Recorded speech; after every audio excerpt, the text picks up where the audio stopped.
Hi പ്രിയപ്പെട്ട പ്രേക്ഷകരെ, ഇപ്പം ഞാൻ നിൽക്കുന്നതേ അതായത് മണിമല വെള്ളാവൂർ റൂട്ടിലാണ്. മണിമല എന്ന് ഏതാണ്ട് ഇങ്ങോട്ട്, അതായത് വെള്ളാവൂർ റൂട്ടിലേക്ക്, അതായത് മണിമല പോലീസ് സ്റ്റേഷൻ്റെ അവിടുന്ന് മുന്നോട്ട് വന്നാൽ 2 കിലോമീറ്റർ കഴിഞ്ഞാൽ വാട്ടർ അതോറിറ്റിയുടെ വെള്ളമാണ് ഇത് കണ്ട പൊട്ടി ഒഴുകുന്നത്.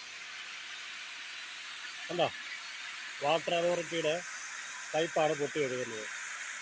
അല്ലേ, ഇപ്പം ഒരു അരമുക്കാൽ മണിക്കൂറായുള്ളതാണ് തോന്നുന്നത് കേട്ടോ. പരമാവധി ഷെയർ ചെയ്യുക, കാരണം ഇത് ബന്ധപ്പെട്ട അധികാരികൾ അറിയട്ടെ, വാട്ടർ അതോറിറ്റി ഉദ്യോഗസ്ഥന്മാർ അറിയട്ടെ. പരമാവധി നിങ്ങളെല്ലാവരും ഷെയർ ചെയ്യണം. ഓക്കെ, ഉടനടി വാർത്തയ്ക്ക് വേണ്ടി ഹുസൈന, പത്തനംതിട്ട, ചുങ്കപ്പാറ. ഓക്കെ, നിങ്ങൾ എൻ്റെ യൂട്യൂബ് ചാനൽ സബ്സ്ക്രൈബ് ചെയ്യണം, ഷെയർ ചെയ്യണം, സപ്പോർട്ട് ചെയ്യണം. ഓക്കെ,